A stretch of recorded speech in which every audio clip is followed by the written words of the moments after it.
بسم اللہ الرحمن الرحیم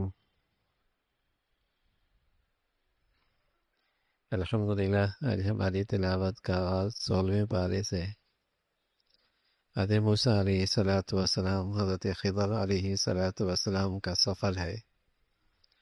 دوران سفر کچھ پیش آیا جو ظاہری شریعت کے خلاف۔ حضرت موسیٰ علیہ الصلوۃ والسلام کا اس پر نکیر۔ سفر سے پہلے طے ہوا تھا کہ بولنا کوئی نہیں، کوئی نہیں، صبر کرنا جب تک کہ ہم نہ بتائیں، سوال نہیں کرنا،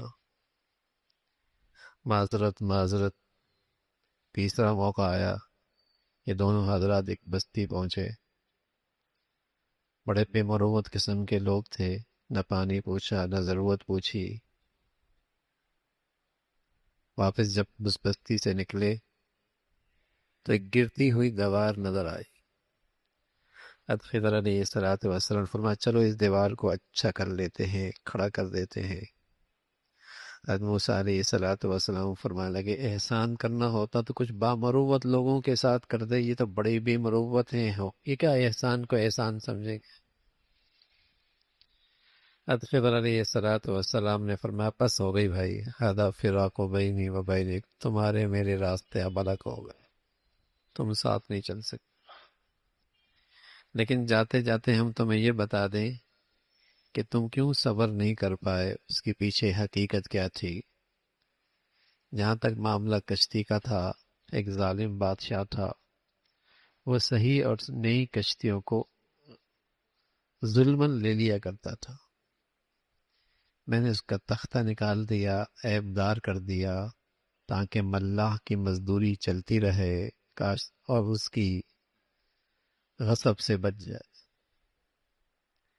جہاں تک تعلق اس بچے کا قتل ہے تو وہ قتل آگے جا کر ماں باپ کے کفر کا باعث بننے والا تھا۔ اللہ ان ماں باپ کو اس سے بہتر اولاد عطا فرمائیں گے۔ آج دنیا میں کسی باپ کے لیے جائز نہیں، اور نہیں کسی اس عدالت کے لیے یہ گنجائش ہے کہ خطرہ بننے والے بچے کو قتل کر دیا جائے جو ایمان کے لیے خطرہ ہو، جائز نہیں ہے۔ لیکن قرآن میں یہ واقعہ ذکر ہے، قتل ہوا اور وجہ ماں باپ کا کفر کا باعث بننے والا تھا۔ سمجھایا مسلمانوں ایمان بڑی دولت، یہ سبق دینا پیش نظر ہے کہ ایمان بڑی دولت۔ جہاں تک معاملہ گرتی دیوار کو ٹھیک کرنا ہے، اس کے پیچھے خزانہ تھا اور یتیم بچوں کا تھا۔ اللہ نے چاہا کہ یہ سلامت ہو جائے، اور جب بچے جوان ہوں تو اپنے خزانہ خود اپنے ہاتھوں سے نکالے۔ تو ان یتیم بچوں کی خصوصیت کیا ہے؟ دنیا میں تو بہت سارے یتیم بچے ہیں۔ تو فرمایا فَكَانَ أَبُوهُمَا صَالِحًا، ان کے ماں باپ بڑے نیک تھے۔ تو پیغام ملا، ماں باپ کی نیکی کا اثر اولاد کی زندگی پہ پڑتا ہے۔ ماں باپ کی نیکی کا اثر اولاد کی زندگی پہ پڑتا ہے، اور گناہوں کا اثر بھی اولاد کی زندگی پہ پڑتا ہے۔ پھر حضرت ذوالقرنین کا تذکرہ ہے، جسے اللہ رب العزت نے ایمان اور روحانیت کا بھی اعلیٰ مرتبہ عطا فرمایا تھا، اور سلطنت بھی غیر معمولی عطا فرمائی تھی، مادی وسائل بھی خوب تھے۔ مشرق کے انتہا کو پہنچے فتح کرتے کرتے، پھر مغرب کی آخری کونے تک پہنچے فتوحات کرتے کرتے۔ ایک بڑی سلطنت ان کے زیر اثر تھی۔ فتوحات کے سلسلے میں ایک ایسی جگہ سے گزر ہوا جہاں لوگ پہاڑوں کے اندر رہ رہے تھے۔ انہوں نے کہا آپ ہماری مدد کیجیے، یہاں ایک مخلوق ہے یاجوج ماجوج، یہ ہمیں بڑی پریشان کرتی ہے، حملہ آور ہوتی ہے۔ آپ نے پہاڑوں کے درمیان ایک مضبوط دیوار کھڑی کر دی، اور قرب قیامت تک وہ دیوار رہے گی۔ جب قیامت کا وقت قریب آئے گا دیوار بھی گر جائے گی، یاجوج ماجوج نام کی مخلوق بھی شہروں میں آ کر غارت گری اور فساد مچائے گی۔ تو بتایا کہ مادی اسباب ہی سب کچھ نہیں ہوتے، اصل چیز کیا ہے؟ ایمان کی زندگی ہے۔ جو مرنے کے بعد کی زندگی کا انکار کرتے ہیں وہ اپنے خیال میں کچھ اچھائیاں کر رہے ہوتے ہیں، لیکن کفر کی وجہ سے ان کی نیکیوں کی کوئی قدر و قیمت اللہ کے ہاں نہیں ہے۔ اللہ کے ہاں نیکیوں کی قبولیت کے لیے شرط ہے کہ ایمان ہو۔ اور پھر فرمایا کہ اللہ کی شان اور اللہ کی تعریف تو ایسی ہے کہ سمندر بھی سیاہی بن جائیں تو بھی ختم ہو جائیں گے، اللہ کی تعریف ختم نہیں ہوگی۔ آپ علیہ الصلاۃ والسلام سے فرمایا کہ پیغام دے دیں کہ ہوں تو میں تم جیسا بشر، لیکن اللہ نے مجھے عزت، اعزاز، شان بخشی ہے کہ مجھے اللہ نے نبوت عطا فرمائی۔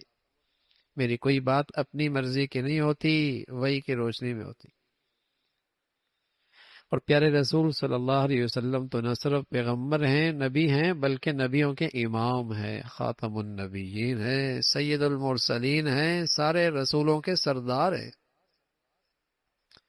پھر سورہ مریم کا تذکرہ ہے جس کے ابتدا میں حضرت زکریا علیہ الصلاۃ والسلام کی دعا ہے، اے اللہ سر کے بال سفید ہو گئے، چاندی چمک رہی ہے، بڑھاپے کی دہلیز پہ ہوں، میری بیوی بھی بوڑھی اور بانجھ ہو چکی ہے، لیکن اولاد کی تمنا اور آرزو دل میں مچل رہی ہے، تیرے سامنے ہاتھ اٹھائے ہیں، نا امید نہیں ہوں آپ سے، اپنے آپ کی رحمت سے نا امید نہیں ہوں۔ کچھ ایسا مانگا، اللہ کی طرف سے بات آ گئی کہ اولاد ہوگی، اور ساتھ یہ بھی کہا کہ اولاد اس لیے نہیں مانگ رہا کہ وہ میری دنیاوی زندگی میں میرا سہارا بنے گا، اولاد تو اس لیے مانگ رہا ہوں کہ وہ میرے بعد میں تیرے دین کی حفاظت کرے۔ سبحان اللہ۔ نبی بڑا دور اندیش ہوتے ہیں، نبی بڑے دور اندیش ہوتے ہیں، اور وقت کے اندر زمانے میں سب سے بڑے عالم نبی ہوا کرتے ہیں۔ فرمایا اللہ اولاد مانگ رہا ہوں اس لیے نہیں مارا کہ زندگی میں میرا سہارا بنیں گے، اولاد تو اس لیے مانگ لوں کہ تیرے دین کی میرے مرنے کے بعد وراثت اس کی حفاظت کرے، اس لیے اولاد مانگ رہا ہوں۔ پھر اللہ رب العزت نے بیٹا دیا، حضرت یحییٰ، بڑا پاک دامن، بڑا پاکیزہ، بڑا نیک صالح اور بڑا بزرگ، نام بھی اللہ نے خود تجویز فرمایا، اور فرمایا ایسا نام دنیا میں پہلے کسی کا نہیں تھا۔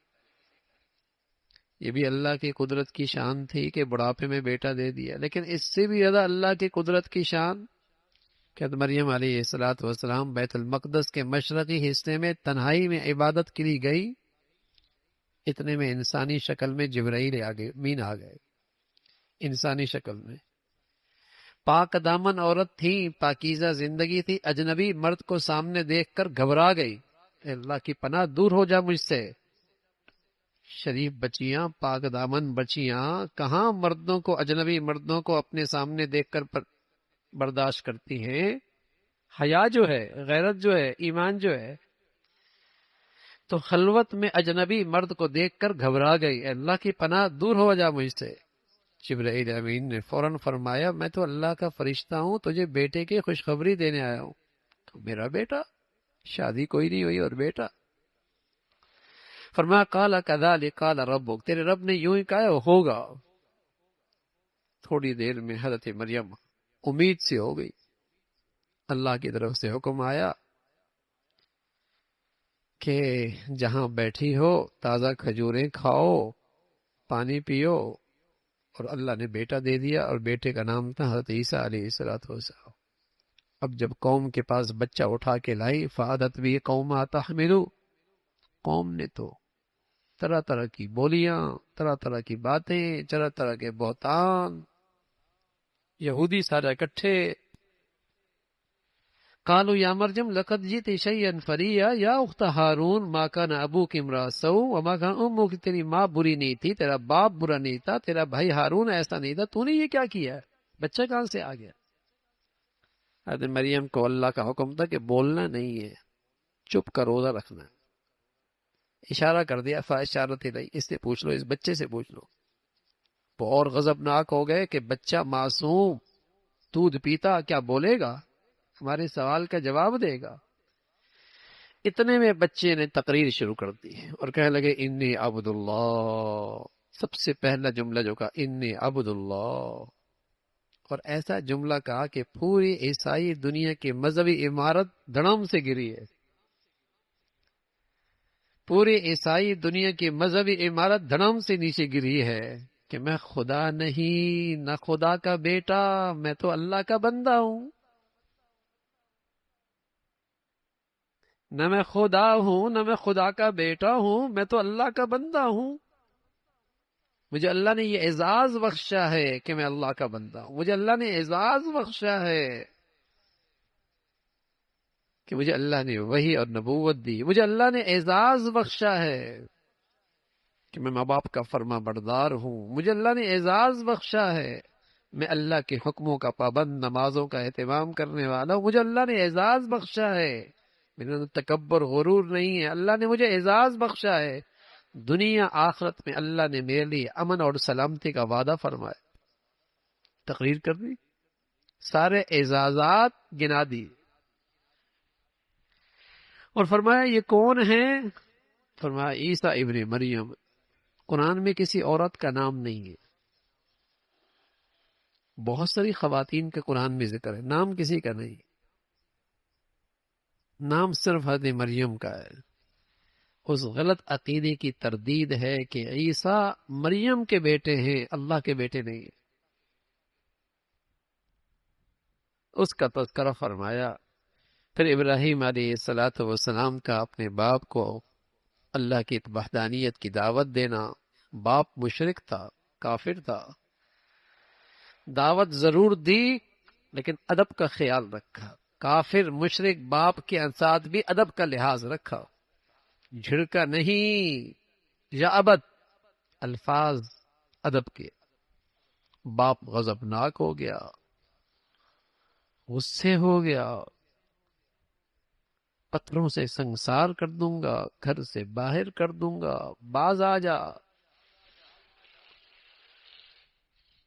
ابراہیم علیہ السلام اپنے بخلا کی اللہ اپنے باپ کی خیر خواہی میں انہیں اللہ کی وحدانیت سمجھاتے رہے، اس کا تذکرہ فرمایا۔ پھر حضرت موسیٰ علیہ السلام، اسماعیل علیہ السلام، اللہ کے پیغمبروں کا تذکرہ ہے جو اللہ کے ہمیشہ فرما بردار رہے ہیں۔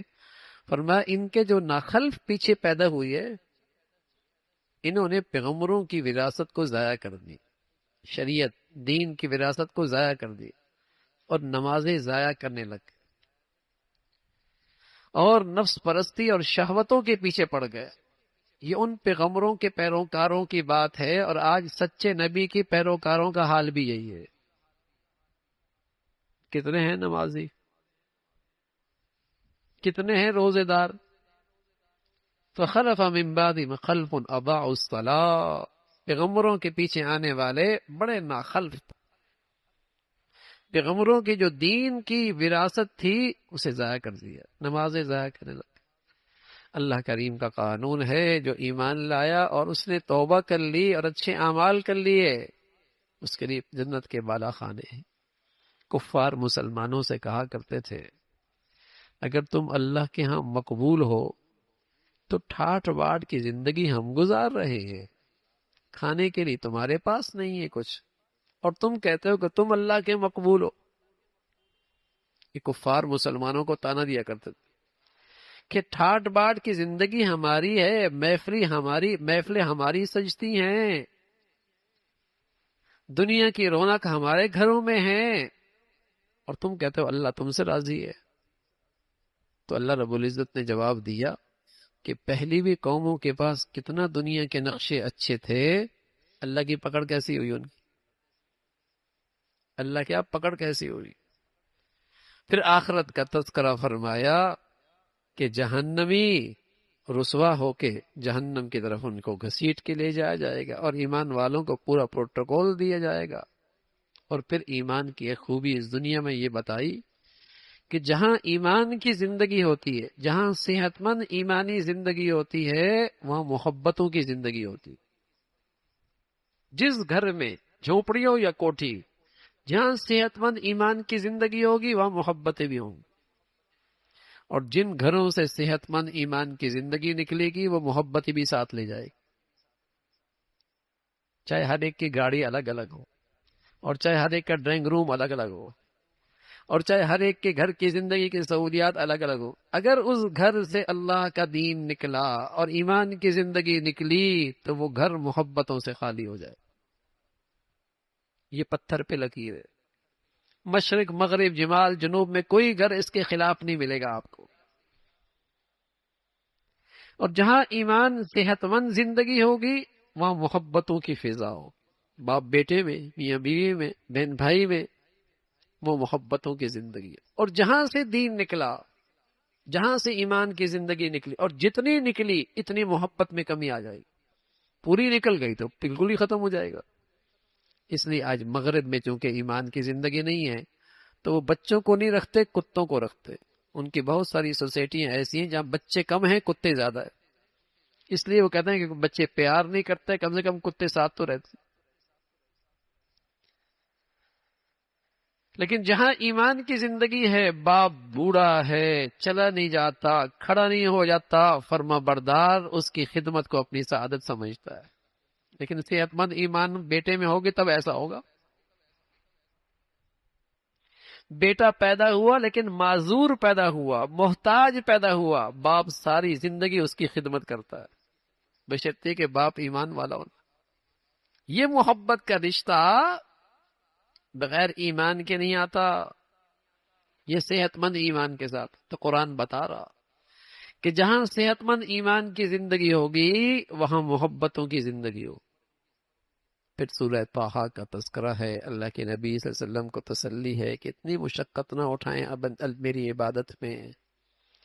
پھر واقعہ سنایا موسیٰ علیہ السلام کا، کیسے اللہ نے انہیں نبوت دی، کس طریقے سے سفر میں جا رہے تھے، مدین سے واپس جا رہے تھے مصر کی طرف، اللہ رب العزت نے راستے میں نبوت دی، معجزے دیے، دو معجزے ملے، ایک لاٹھی اژدہا بن گیا، دوسرا بغل سے ہاتھ نکالا چمکنے لگا۔ موسیٰ علیہ السلام نے اللہ سے دعا کی، اے اللہ میری زبان کی لکنت دور کر دے، زبان میں فصاحت دے دے، اور میرا ساتھی، میرا بھائی کو بھی میرا ساتھ کر دے، ہم تجھے خوب یاد کریں گے۔ اللہ رب العزت نے اپنے احسانات دلائے کہ دیکھو تیرا بچپنا کیسا تھا، کیسے تجھے فرعون کے گھر میں ہم نے تمہاری پرورش کی اور کیسی تمہاری حفاظت کی، اور کس طریقے سے اس کی بیوی کے دل میں تیری محبت ڈالی۔ اب تو ایسا کر، یہ معجزے لے کر دشمن فرعون کے پاس جا، بڑا سرکش ہو گیا، لیکن خیال کرنا بات کرنے کا انداز جو ہو وہ نرم اور میٹھا ہو، نرم اور میٹھا ہو۔ کوئی آدمی کتنا ہی غلط ہو لیکن اگر آپ اس کو اللہ کی طرف بلانا چاہتے ہیں تو اچھے لہجے میں، اچھے الفاظ کے ساتھ، اچھے عنوان کے ساتھ اللہ اس کو اللہ کی طرف بلائے۔ لین اللہ، نرم بات۔ موسیٰ علیہ السلام وہ بڑا ظالم ہے، زیادتی کرے گا، ظلم ڈھائے گا، فرمایا کیوں جا گھبراتے ہو، جاؤ تو صحیح، ہم دیکھ رہے ہیں کیا کرتا ہے، ہم سن رہے ہیں کیا کہتا ہے، سب ہم دیکھ رہے ہیں۔ موسیٰ علیہ السلام کو اللہ نے بھیجا اور اللہ کی شان جب وہاں معجزے دکھائے تو وہ مقابلے پہ کھڑے ہو گئے، جادوگر مقابلے پہ آ گئے، مقابلہ ہوا، جادوگر ایمان لے آئے، اور جب ایمان لے آئے تو وہ غضبناک ہو گیا، کہا تمہارا استاد ہے یہ جادوگری میں تمہارا یہ استاد ہے، تم اس کے شاگرد ہو۔ وہ تو کہنے لگا ہم ایمان لے آئے، کہا ایمان میرے پوچھے بغیر سولے پہ لٹکا دوں گا، ایک پاؤں ایک ہاتھ کاٹ دوں گا، دنیا دیکھے گی۔ قالوا لن نؤثرك على ما جاءنا من البينات فاقض ما انت قاض انما تقضي هذه الحياة، جو کرنا ہے کر لے بھائی، کیا کر سکتا ہے، دنیا کی زندگی ختم کرے گا نا، بس ہم تو اپنے رب کے پاس چلے جائیں گے۔ سبحان اللہ۔ آخرت کی زندگی پر صحت مند ایمان ہو تو آدمی موت سے ڈرتا نہیں ہے، موت کو اپنی زندگی کے لیے، موت اپنے اس سفر کے لیے تحفہ سمجھتا ہے، موت سے ڈرتا نہیں ہے، موت کو اللہ تک پہنچنے کے لیے پل سمجھ کے اللہ کے دربار میں پہنچنے کا ذریعہ سمجھتا ہے۔ لیکن جب دنیا ہی دنیا ہے تو پھر تو موت کا تذکرے بھی اچھے نہیں لگتے، موت کی باتیں بھی اچھی نہیں لگتی۔ تو کہنے لگے کیا کر لے گا، دنیا کی زندگی ختم کر دے گا، اپنے رب کے پاس چلے جائیں گے۔ موسیٰ علیہ السلام اپنے قوم کو لے کر نکلے، اس ظالم سے نجات ملی، اپنے قوم کو ایک جگہ چھوڑا، اللہ کے پاس کتاب لینے گئے، سامری نے انہیں بت پرستی میں مبتلا کر دیا، اللہ نے اسے عذاب دیا سامری کو، اور عذاب یہ دیا کہ جو اس کو چھو لیتا تھا اس کی بخار کی شدت میں اضافہ ہو جایا کر، جو اس کو چھو لیتا تھا اس کی بخار کی شدت میں اضافہ ہو۔ تو ساری زندگی یہ کہتے کہتے مر گیا، لا مساس لا مساس، مجھے نہ چھونا، مجھے نہ چھونا. ایسا اللہ نے اسے عذاب دیا. اللہ کی قدرت ہے، پہاڑوں کو جب نظام ختم فرمائیں گے، پہاڑیں اپنی جگہ سے ہٹ جائیں گے، آسمان کا یہ سارا نظام بکھر جائے گا. اللہ کی قدرت ہے. اسی اللہ نے آدم علیہ الصلوۃ والسلام کو پیدا فرمایا، شیطان نے ورغلایا، اس کا تذکرہ فرمایا، اور پھر اللہ نے ایک قانون بتایا. قانون یہ بتایا کہ جو بھی میری ہدایت کی روشنی سے، جو بھی میری ہدایت کی روشنی کو چھوڑ دے گا، ہم اس کی یہ دنیاوی زندگی تلخ کر دیں گے. اس لیے میرے عزیزو، اسٹیٹس نہ دیکھنا، بڑی گاڑی نہ دیکھنا، بڑی آمدنی نہ دیکھنا. اگر اللہ سے دور ہے تو قسم خدا کی اس کی زندگی بے سکونی سے بھری ہوئی ہے. اگر یہ اللہ سے دور ہے، ہدایت کے نور سے دور ہے، تو اس کی زندگی پریشانیوں کی بھری ہوئی ہے. ہمیں تو یقین ہے قرآن پر. اس لیے بڑی گاڑی اس پہ نہیں گھبرا، نہیں غلط فہمی میں شکار نہ ہو، بڑے اسٹیٹس سے غلط فہمی کا شکار نہ ہونا. اگر کوئی آدمی ہدایت سے دور ہے تو وہ ڈپریشن میں ہوگا، وہ ڈپریس ہوگا، وہ خوف زدہ ہوگا، وہ بے سکون ہوگا. ہاں، ہدایت کے نور ہے تو جھونپڑی والا بھی سکون ہوئے، کوٹھی والا بھی سکون. اسی کا تذکرہ فرمایا، اور فرمایا کل قیامت میں یہ دنیا میں اللہ کی ہدایت سے دور رہنے والے اندھے ہو کے اٹھائے جائیں گے. کہیں گے اللہ ہماری بینائی تھی. فرمایا ہاں بینائی تو تھی، لیکن اس بینائی سے تم نے کام نہیں دیا، ہدایت نہیں دی. آج اللہ نے تمہیں اپنی رحمت سے دور کر دیا. پھر اللہ کے نبی کو پیغام ہے، آپ اپنے گھر والوں کو نماز کی تلقین کیجئے. نبی کو کہا، نبی کی امت کو سبق دیا کہ سب سے پہلے اپنے گھر کی فکر کرو، سب سے پہلے اپنے گھر کی فکر کرو. اپنے گھر وَأْمُرْ أَهْلَكَ، اہلک گھر والوں کو نماز کی تلقین کرو، اور خود بھی اس میں مضبوطی پہ کھڑے ہو، اس لیے کہ تم گھر والوں کے لیے نمونہ بنو، اپنی اولاد کے لیے اچھا نمونہ بنو. رزق تو ہمارے پاس، رزق تو ہمارے پاس. ہدایت کے پیغام سے پہلے اللہ کسی قوم کو پکڑتے تو وہ قوم کہتی ہدایت آتی تو ہم تو ہدایت پہ چلتے. اللہ نے حجت پوری کر دی، پیغام دے دیا میں نے. فرمایا انتظار کیجیے، ان قریب پتہ چل جائے گا کون ہدایت پہ ہے اور کون گمراہی کے راستے پہ کھڑا ہے. اللہ ہدایت پر اور ایمان کی زندگی پہ خاتمہ نصیب فرمائے. سبحانک اللہم و بحمدک، نشہد ان لا الہ الا اللہ، نستغفرک ونتوب الیک. بسم اللہ الرحمن الرحیم. الحمدللہ. آج ہماری تلاوت کا آغاز 17ویں پارے سے سورہ انبیاء، جس کے آغاز میں اللہ کریم نے بتایا یہ دنیا اپنی اختتام کے قریب ہے، حساب و کتاب کا وقت قریب ہے، لیکن لوگ غفلت میں ہیں. کوئی بھی اللہ کی طرف سے ہدایت آئے تو وہ اسے نظر انداز کر دیتے ہیں. یہ دنیا اپنے اختتام کے قریب ہے. اقتربت الساعہ، قیامت قریب ہے،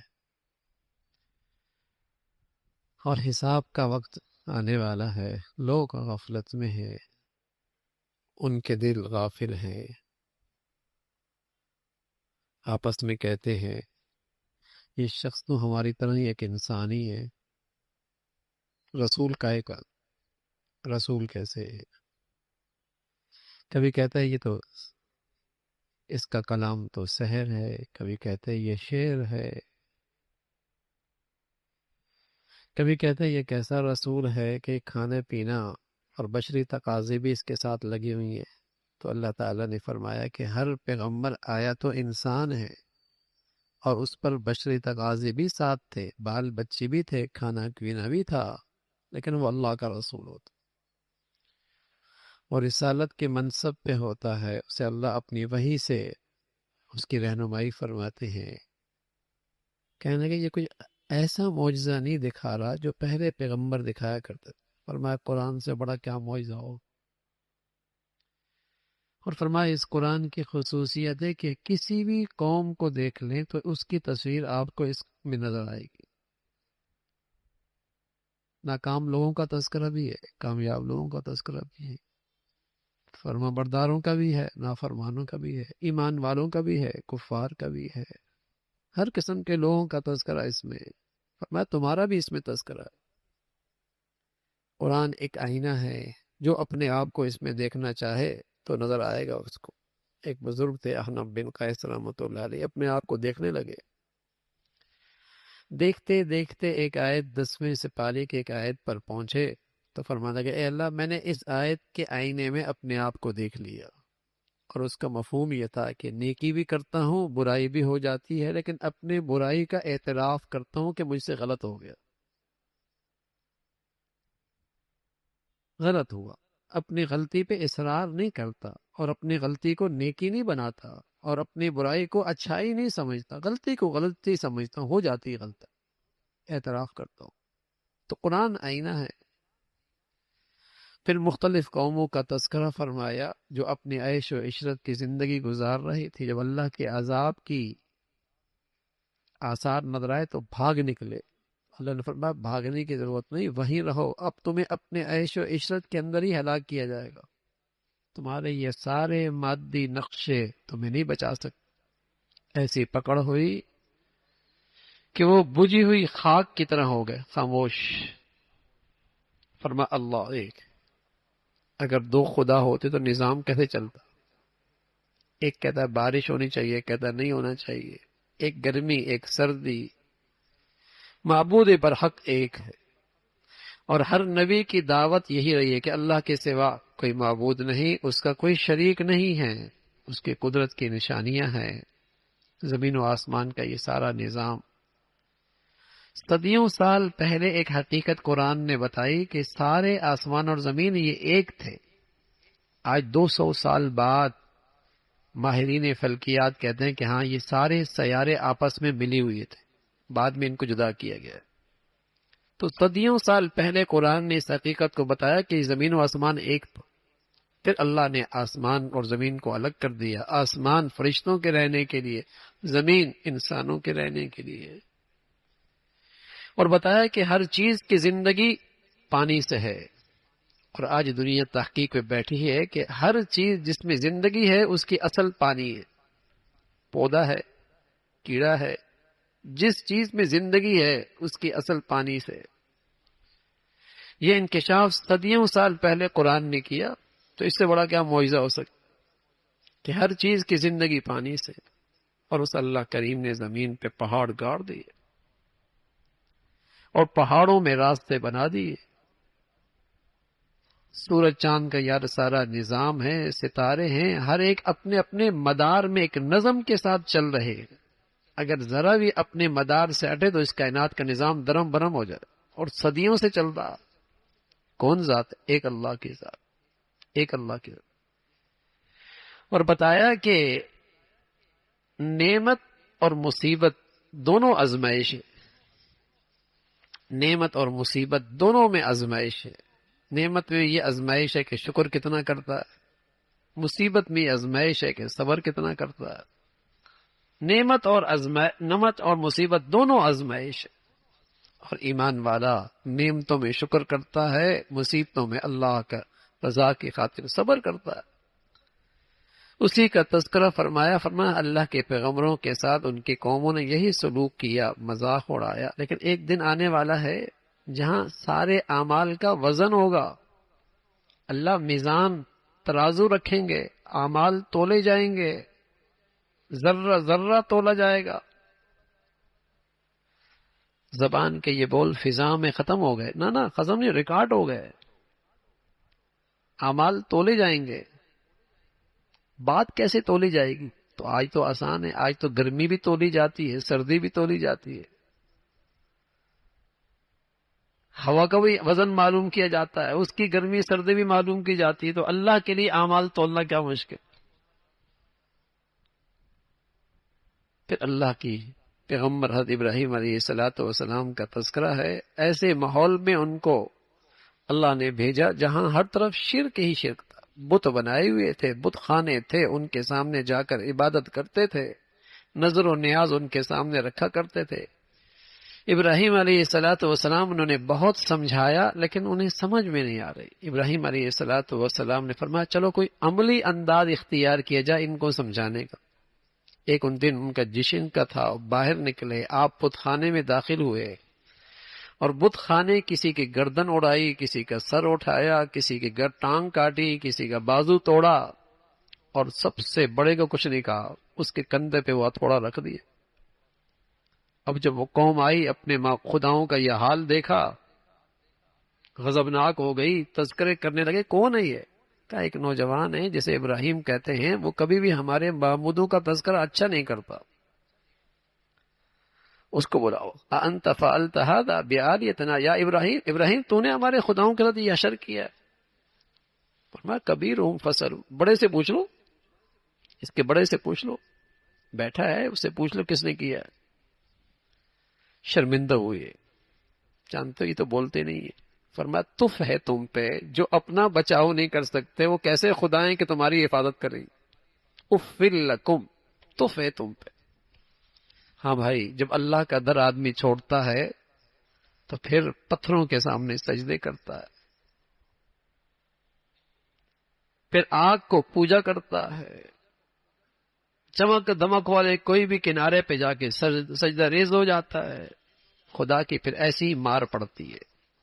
اوفل لکم، بت کا حکمران تھا، مشرک تھا، آگ جلائی گئی۔ نارے نمرود، نمرود کی آگ، اس نے آگ جلائی ہے اور آپ کو اس آگ میں پھینکا گیا، اور اتنی زوردار آگ تھی کہ فضا میں پرندہ بھی اڑتا تو وہ بھی جلس جایا کرتا۔ کیسے پھینکا؟ اس زمانے کی توپ جسے منجنیق کہتے ہیں، اس زمانے کا توپ، اس کے ذریعے آپ کو دور سے اس میں پھینکا گیا۔ لیکن اللہ اللہ ہے، نارے نمرود کو اللہ نے اپنے محبوب کے لیے گلزار بنا دیا، ٹھنڈی ہو گئی، اور ساتھ اللہ نے یہ حکم، اتنی ٹھنڈی بھی نہ ہونا کہ میرے خلیل کو تکلیف پہنچے، بردم و سلام، سلامتی والی ٹھنڈک ہو، کیونکہ ٹھنڈک سے بھی بس اوقات تکلیف ہوتی۔ ابراہیم علیہ الصلوۃ والسلام کے لیے آگ ٹھنڈی ہو گئی۔ وہ اللہ آج بھی ہے اور اپنی پوری قدرت کے ساتھ ہے، آج بھی اللہ اپنی پوری طاقت کے ساتھ ہے، چاہے تو موت کے نقشوں میں زندگی دے دے، اور چاہے تو زندگی کے نقشوں میں موت دے دے، اور چاہے تو ذلت کے نقشوں میں عزت دے دے، چاہے تو عزت کے نقشوں میں ذلت دے دے، چاہے تو صحت کے نقشوں میں بیمار کر دے، اور چاہے تو بیماریوں کے نقشے میں صحت دے دے۔ الا لہ الحکم، فیصلہ اسی کا چلتا۔ وہ اللہ آج بھی اپنی قدرت کے ساتھ، چاہے تو سونے کو مٹی کر دے، اور چاہے تو ہاتھ رکھے تو آدمی اللہ رب العزت مٹی کو سونا بنا دے، چاہے تو رزق کے سارے نقشے، ہاں، ان کو جسے کہیں کہ ویران کر دے، اور چاہے تو اللہ اپنے خزانوں سے، رزاق ہے، اپنے خزانوں سے دے دے۔ وہ ذات بہت بڑی ہے، وہ ذات کی قرآن کہانیاں نہیں بیان کرتا، قرآن اللہ کی قدرت بیان کرتا ہے، تاکہ دنیا کی طاقتوں سے نہ ڈرو، اللہ سے ڈرو، غیروں کے سامنے سجدہ ریز نہ ہو، اس مولا کے برحق کی اس معبود برحق کو پہچانو، بڑی قدرت والی ذات ہے۔ ابراہیم علیہ الصلوۃ والسلام کو اللہ نے حفاظت دی، نجات عطا فرمائی۔ لوط علیہ الصلوۃ والسلام جو آپ کے بھتیجے تھے، پھر اللہ نے آپ کو بیٹا اسماعیل، اسحاق عطا فرمایا، اور آپ کو بھتیجا لوط علیہ الصلوۃ والسلام عطا فرمائے۔ بڑی گندی قوم تھی حضرت لوط کی، جس کی طرف آپ کو بھیجا گیا، اس کے عذاب کا تذکرہ فرمایا۔ پھر اللہ رب العزت نے حضرت داؤد، حضرت سلیمان علیہ الصلوۃ والسلام، جن کے پاس ایک مقدمہ آیا، اور پھر اللہ نے انہیں حکمت دی اور فیصلہ فرمایا، اور ایسی داودی آواز تھی، لحن داودی مثالی تھی، جب آپ کچھ اللہ کا کلام پڑھتے اور اللہ کا ذکر کرتے تو پہاڑ بھی آپ کے ساتھ پڑھنے لگتے، ہوا میں، فضا میں کھڑے پرندے بھی آپ کے ساتھ تسبیح کرنے لگتے، ایسی آپ کی آواز۔ حضرت سلیمان علیہ الصلوۃ والسلام کے لیے اللہ نے جنات کو مسخر کر دیا، ہوا کو مسخر کر دیا، آپ ہوا کے دوش پہ سفر کیا کرتے تھے، جنات آپ کی خدمت کیا کرتے تھے، اس کا تذکرہ۔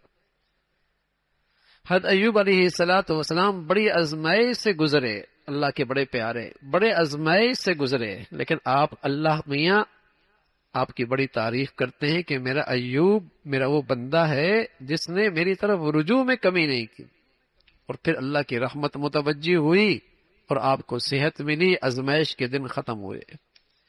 حضرت یونس علیہ الصلوۃ والسلام کا تذکرہ ہے آپ کو مچھلی نے اپنے اندر پیٹ میں لے لیا، کئی دن تک مچھلی کے پیٹ میں رہے، تو پکارا کس کو؟ اللہ کو، اور یوں پکارا لا الہ الا انت سبحانک انی کنت من الظالمین، لا الہ الا۔ تو پیغمبر مشکلات میں کسے پکارتا ہے؟ اللہ کو۔ تو مسلمان بھی مشکلات میں کسے پکارتا ہے؟ اللہ کو پکارتا۔ سمندر کا اندھیرا، لہروں کا اندھیرا، پانی کا اندھیرا، رات کا اندھیرا، مچھلی کے پیٹ کا اندھیرا، پیغمبر جانتے ہیں کہ سننے والی ذات کون ہے؟ ایک اللہ کی ذات۔ اور یہ آیت کریمہ ایسی ہے کہ کسی بھی مشکل کے وقت میں اسے یقین کے ساتھ پڑھا جائے تو اللہ مشکلیں حل فرما دیا کرتے۔ لا الہ الا انت سبحانک، اسی کا تذکرہ، پھر مختلف نبیوں کے تذکرے، اور سب کا پیغام ایک ہے، جو بھی اچھی عمل کرے گا، جو بھی نیکی کرے گا ایمان کے ساتھ، اللہ تعالیٰ اس کی بڑی قدر کرے گا۔ جو بھی ایمان کے ساتھ اچھی نیکی کرے گا، اللہ کریم اس کی بڑی قدر کریں گے۔ اسی کا تذکرہ پھر قیامت کا تذکرہ ہے، جہاں ساری دنیا لپیٹ لی جائے گی، نامہ اعمال کھول دی جائیں گے، اس کا تذکرہ۔ پھر آپ علیہ الصلوۃ والسلام کی خاص شان ہے کہ اللہ نے آپ کو دنیا آخرت کے لیے رحمت بنا کر بھیجا گیا، ساری انسانیت کے لیے اللہ رب العزت نے آپ کو رحمت بنایا۔ آپ کے پاس جو زندگی ہے اس میں ساری انسانیت کی فلاح اور کامیابی اور اللہ کی رحمت کے فیصلے اس زندگی پر ہیں، اس کا تذکرہ فرمایا۔ پھر سورہ حج کا تذکرہ ہے، جس کے آغاز میں قیامت کا تذکرہ ہے کہ وہ قیامت کا حادثہ کوئی معمولی حادثہ نہیں ہے، بہت خوفناک ہے، بہت زبردست ہے کہ دودھ پیتی بچے مائیں انہیں بھی بھول جائے گی، حاملہ عورت اپنا حملہ گرا دے گی، ہوش نہیں رہے گا، ایسا خوفناک حادثہ ہے، اس کا تذکرہ فرمایا۔ اور فرمایا وہ حادثہ آئے گا، کیسے آئے گا؟ اللہ کی قدرت ہے۔ اگر تمہیں شک ہے تو اپنی تخلیق پہ غور کرو، تمہیں کن ادوار سے ہو کر تم آج یہاں پہنچے ہو۔ ایک نطفہ تھا، اور وہ نطفہ مختلف خوراک سے بنا، ماں کی چھاتی کا پانی اور باپ کی پشت کا پانی، اور اس پانی سے اللہ نے خون بنایا، پھر گوشت بنایا، پھر ہڈیاں بنی، اور پھر اس کے بعد ایک ٹکڑا بنا، اور پھر بچہ دنیا میں آیا۔ کوئی بڑھاپے میں چلا جاتا ہے اور کوئی جوانی میں مر جاتا ہے، یہ سارے ادوار انسان پہ آتے ہیں نا۔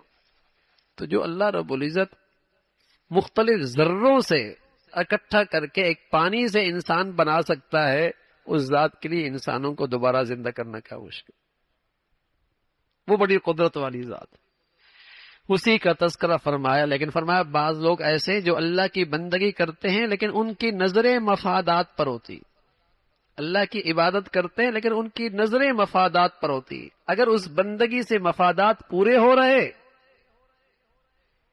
تو بڑے مطمئن، اور جہاں اللہ کی اطاعت کرنے میں ذرا سی آزمائش آ گئی، مفادات خطرے میں پڑے، کنارہ کشی اختیار کر اللہ کی بندگی سے دستبردار ہو جاتے۔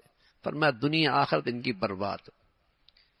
پھر مختلف لوگوں کا تذکرہ فرمایا، ایک وہ ایمان والے جو اللہ کی بندگی کرتے ہیں، اور دوسرے وہ یہودی، تیسرے نصرانی، چوتھے مجوسی جو آگ کی پرستش کرتے ہیں، پانچویں صائبی صاحب اب اپنے آپ کو ابراہیم علیہ الصلوۃ والسلام کی طرف نسبت کرتے ہیں، اور چھٹے مشرک جو بتوں کی پوجا کرتے ہیں۔ فرمایا جو ایمان لے کے آئے گا اور اللہ کی فرما برداری اختیار کرے گا وہ کامیاب ہو۔ اس کا تذکرہ پھر ابراہیم علیہ الصلوۃ والسلام نے بیت اللہ کی تعمیر فرمائی، جبل قیس ایک پہاڑ پر اللہ نے حکم دیا اب آواز لگائیے لوگ حج کو آئیں۔ اللہ اپنی قدرت سے اس آواز کو ساری دنیا میں پہنچایا، جس نے اس وقت لبیک کہا قیامت سے پہلے وہ حج ضرور کرے گا۔ ابراہیم علیہ الصلوۃ والسلام کا وہ پکارنا تھا، فرمایا اللہ کی طرف آنا اور اس عبادت کرنا، اس میں دنیا آخرت کے فوائد ہیں۔ اور پھر قربانی کا تذکرہ ہے، ہر امت میں قربانی رہی ہے، اس امت کی بھی یہ قربانی ہے۔ قربانی اللہ گوشت اور اس کو خون کی ضرورت نہیں، اس کا وہ تو تمہارا جذبہ دیکھتا ہے، تمہاری نیت دیکھتا ہے، اصل ہے اللہ کو راضی کرنا۔ 70 سے زائد آیتیں آئیں مسلمانوں پر، لڑنا نہیں، جنگ نہیں کرنا، قتال نہیں کرنا، برداشت کرو، صبر کرو، معاف کرو۔ پھر پہلی آیت قرآن کی آئی جس میں مسلمانوں کو جہاد کی اور قتال کی اجازت ملی، اور پھر ساتھ ساتھ جہاد اور قتال کی حکمت بھی بتائی کہ جہاد قتال اس لیے ہے کہ یہ کفار سر چڑھ رہے ہیں اور یہ غرور میں مبتلا ہیں، اور اگر یہ قتال نہ ہوا، جہاد نہ ہوا تو یہ غالب آ جائیں گے، جس سے دنیا میں اللہ کے گھر ویران ہو جائے گے۔ دنیا میں کفر کا غلبہ بڑی منحوس چیز ہے، جس کی نتیجہ یہ کہ آج دنیا میں اللہ کے گھر ویران ہیں۔ آپ تو پاکستان میں بیٹھے ہیں اور پھر کراچی میں بیٹھے ہیں اور یہ ماحول ہے، ورنہ کئی سارے دنیا میں ممالک ایسے ہیں جہاں پتہ ہی نہیں چلتا کہ رمضان آیا ہے یا نہیں آیا، جہاں پتہ ہی نہیں لگتا۔ مسلمان ملکوں کا بھی حال یہی ہے، پتہ ہی نہیں لگتا کہ رمضان آیا بھی ہے یا نہیں آیا۔ تو جب کفر کا غلبہ ہوتا ہے تو اللہ کے گھر ویران ہونے لگتے ہیں۔ پھر اللہ رب العزت نے ایمان والوں کا تذکرہ فرمایا، حضرات صحابہ کا، خلفاء راشدین کا، کہ جب زمین پر انہیں اقتدار ملتا ہے تو یہ زمین پر اقتدار لے کر کیا کرتے ہیں؟ اقاموا الصلاۃ، نماز کا نظام قائم کرتے ہیں، زکوٰۃ کا نظام قائم کرتے ہیں، برائی کا سد باب کرتے ہیں اور اچھائی کو فروغ دیتے ہیں۔ یہ مسلمانوں کا آئین ہے، اسلامی حکومت کا یہ آئین ہے اور ایک اسلامی حکمران کی ذمہ داری ہے۔ اور حضرات صحابہ کو جب اس زمین پر اقتدار ملا تو انہوں نے اس ذمہ داری کو، اس آئین کو نافذ کیا۔ اور ہم نے جب ان کو زمین پہ اقتدار دیا، انہوں نے زمین پر نظام صلاۃ، نظام نماز کا قائم فرمایا۔ حضرت عمر فرمایا کرتے تھے، اپنے تمام والیوں کو، جو مختلف گورنر تھے علاقوں کے، خط لکھا اور خط میں یہ پیغام بھیجا کہ میرے نزدیک سب سے اہم ترین چیز نماز کا اہتمام ہے، اور مجھے پتا ہے اگر تم اس میں کوتاہی کرو گے تو تم کبھی بھی مخلوق کا حق صحیح طور پہ ادا نہیں کر سکتے۔ جب محسنوں کے محسن کا حق کا تمہیں خیال نہیں تو مخلوق کا کیا خیال رکھو۔ تو فرمایا کہ ایک اسلامی حکومت کی ذمہ داری ہے کہ برائی کا سد باب ہو اور نیکیوں کو فروغ دے، اور آج پوری اسلامی دنیا میں معاملہ بالکل برعکس ہے۔ ہاں، برائیوں کو فروغ، اس کی حوصلہ افزائی، اس پہ ایوارڈ ملتے ہیں، انہیں قوم کا اثاثہ سمجھا جاتا ہے جو برائیوں کو پھیلاتے ہیں، اور نیکی کا راستہ روکا جاتا، اس کے لیے رکاوٹیں کھڑی کی جاتی۔ یہ المیہ ہے امت اسلامیہ کا۔ اسی کا تذکرہ فرمایا زمین پہ دیکھو کیسی کیسے قوموں پر اللہ کی پکڑ آئی جب انہوں نے اللہ کی نافرمانی کی۔ اس کا تذکرہ فرمایا جو نیکی اور ایمان کی زندگی اختیار کرے گا یا اللہ کے خاطر ہجرت کرے گا، اللہ اس کو پورا پورا اجر عطا فرمائیں گے، اور وہ اللہ بڑی قدرت والے ہیں، زمین و آسمان کا سارا نظام اسی کا ہے، وہی زندگی دیتا ہے، موت کا اختیار بھی اسی کے پاس ہے۔ جن کے یہ پرستش کرتے ہیں غیر اللہ کی، فرمایا یہ عابد، عبادت کرنے والا بھی کمزور، ان کا معبود بھی کمزور۔ اگر ان کے سامنے سے کوئی خوراک لے کر مکھی چلی جائے تو وہ اس خوراک کو بھی واپس نہیں لے سکتے۔ ضعف الطالب والمطلوب، اتنے کمزور ہیں، ان کے سامنے رکھی خوراک کوئی مکھی اٹھا کے لے جائے تو واپس اسے بھی نہیں کر سکتے۔ تو یہ عبادت کرنے والا بھی کمزور، ان کا معبود بھی کمزور۔ فرمایا غیر اللہ کو اللہ کا شریک اس لیے ٹھہراتے ہیں کہ یہ اللہ کو نہیں پہچانتے۔ اگر اللہ کی عظمت، اللہ کی بڑائی، اللہ کی صفات جانتے تو سمجھتے اللہ کا کوئی برابر نہیں ہو سکتا، اللہ کا کوئی شریک نہیں ہو سکتا۔ انہوں نے اللہ کو نہیں پہچانا۔ پھر ایمان والوں کو تلقین فرمائی، نمازوں کا اہتمام کرو، سجدے کا اہتمام کیا کرو، اللہ رب العزت کو پانے میں خوب کوشش کیا کرو۔ پھر بتایا یہ امت محمدیہ اللہ کی منتخب امت ہے، اس کو اللہ رب العزت نے ساری امت پر زیادہ فضیلت بخشی ہے۔ پھر ایمان والوں کو تلقین فرمائی، نمازوں کا اہتمام کرو، اللہ کی ذات پہ بھروسہ کرو، وہی تمہارا بہترین مددگار اور بہترین کارساز ہے۔ اللہ تعالیٰ اپنی ذات پہ اعتماد اور یقین نصیب فرمائے۔